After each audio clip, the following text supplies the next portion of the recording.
Assalamualaikum warahmatullahi wabarakatuh. Salam sejahtera untuk kita semua. Bagi yang menonton video ini dimanapun berada, mungkin pernah mendengar atau tahu dengan yang namanya primbon atau larau. Kalau pernah mendengar atau tahu dengan yang namanya primbon atau larau ini, apakah penonton tahu apa arti dan maksud atau tujuan dari primbon atau larau ini? Arti dan maksud atau tujuan dari primbon atau larau ini adalah memberitahu permasalahan yang ada di dalam rumah tangga pasangan suami istri. Salah satu di antaranya saya akan memberitahu bagaimana cara menghadapi atau mengatasi permasalahan yang ada di dalam rumah tangga pasangan suami istri kalau nama awal suaminya W dan kalau nama awal istrinya H. Dan saya juga akan memberitahu bagaimana karakter atau sifat anak pasangan suami istri kalau nama awal suaminya W dan kalau nama awal istrinya H ini. Dan bagaimana juga cara mendidik anak pasangan suami istri ini dan cara menghindari pertengkaran antara pasangan suami istri ini dan usaha pasangan suami istri ini. Nah, tonton video ini sampai selesai. Sebelum saya melanjutkan video ini, saya akan menginformasikan bagi yang menonton video ini mungkin ada yang ingin berusaha dan ingin usahanya berkembang maju dan sukses, silakan hubungi saya, insyaallah akan saya bantu untuk membuatkan nama usahanya atau nama toko dan kiosnya yang cocok dengan nama pasangan suami istrinya. Insyaallah usahanya pasti berkembang maju dan sukses. Nomor WA saya ada di profil. Baik, saya lanjutkan memberitahu karakter atau sifat anak pasangan suami istri ini dan cara mendidik anak pasangan suami istri ini dan cara menghindari pertengkaran antara pasangan suami istri ini dan usaha pasangan suami istri ini di fase yang kelima ini.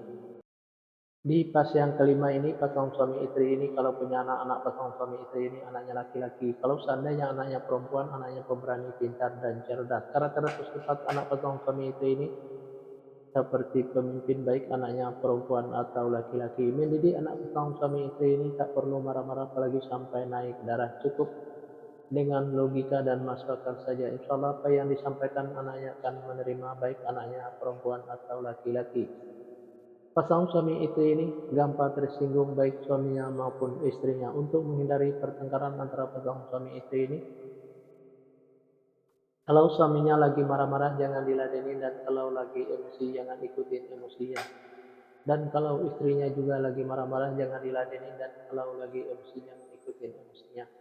Pasangan suami istri ini banyak godanya di luar, salah satu di antaranya kalau suaminya itu perempuan, kalau istrinya itu laki-laki. Biar suaminya tidak tergoda di luar, servislah suaminya dengan semaksimal mungkin dari A sampai Z. Kalau ada goda di luar, jangan sampai tergoda karena yang di luar itu belum tentu sebaik suaminya yang sudah ada. Dan biar istrinya juga tidak tergoda di luar, sayanglah istrinya dengan semaksimal mungkin dari A sampai Z. Kalau ada goda di luar, jangan sampai tergoda karena yang di luar itu belum tentu sebaik istrinya yang sudah ada. Pasangan suami istri ini apa yang diusahakan selalu berkembang maju dan sukses, dan apa yang direncanakan selalu terlaksana, dan apa yang dicita-citakan selalu tercapai. Fase yang keenam, pasangan suami istri ini kalau punya anak-anak pasangan suami istri ini anaknya laki-laki. Kalau seandainya anaknya perempuan, anaknya pemberani, pintar, dan cerdas. Karakter atau sifat anak pasangan suami istri ini seperti pemimpin baik anaknya perempuan atau laki-laki. Mendidik anak pasangan suami istri ini tak perlu marah-marah apalagi sampai naik darah. Cukup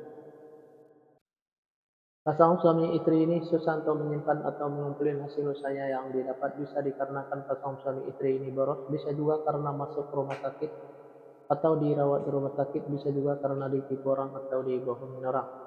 Biar hasil usahanya bisa tersimpan atau terkumpul, jangan ikutin keborosannya, baik keborosan suaminya maupun keborosan istrinya. Biar tidak masuk ke rumah sakit atau dirawat di rumah sakit, jaga kebersihannya dan jaga makanannya. Biar tidak ditipu orang atau dibohongin orang, tingkatkan kehati-hatiannya. Usaha pasangan suami istri ini selalu berhasil. Fase yang ketujuh, pasangan suami istri ini kalau punya anak-anak pasangan suami istri ini anaknya perempuan. Kalau seandainya anaknya laki-laki, anaknya gampang tersinggung, sensitif, dan manja. Karakter atau sifat anak pasangan suami istri ini penyantun dan penyayang baik anaknya laki-laki atau perempuan. Mendidik anak pasangan suami istri ini tak perlu marah-marah apalagi sampai naik darah. Cukup dengan dimanjakan saja, tapi jangan terlalu dimanjakan. Insya Allah apa yang disampaikan anaknya akan menerima baik anaknya laki-laki atau perempuan. Pasangan suami istri ini syayasa kata saling menuruti, saling mengikuti, saling setia, saling percaya. Usaha pasangan suami istri ini biasa-biasa saja, tidak ada kelonjakan. Di fase yang kedua ini atau episode yang terakhir ini. Yang menonton video ini mungkin ada yang ingin tahu karakter atau sifat anak pasangan suami istri dan cara mendidik anak pasangan suami istri dan cara menghindari pertengkaran antara pasangan suami istri dan usaha pasangan suami istri.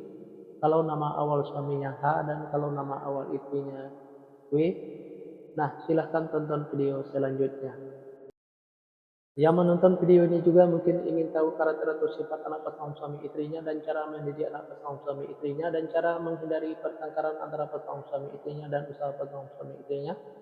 Nah, tulis saja di kolom komentar nama lengkapnya dan nama lengkap pasangannya, insya Allah akan saya jawab dengan video. Nah, hanya itu yang bisa saya sampaikan. Mohon maaf kalau ada kata-kata yang salah. Yang salah itu pasti dari saya, yang benar dari Allah. Pertama, saya mulai dengan Assalamualaikum. Sekarang saya sudahi, wabillahi taufiq wal hidayah. Assalamualaikum warahmatullahi wabarakatuh. Salam sejahtera untuk kita semua.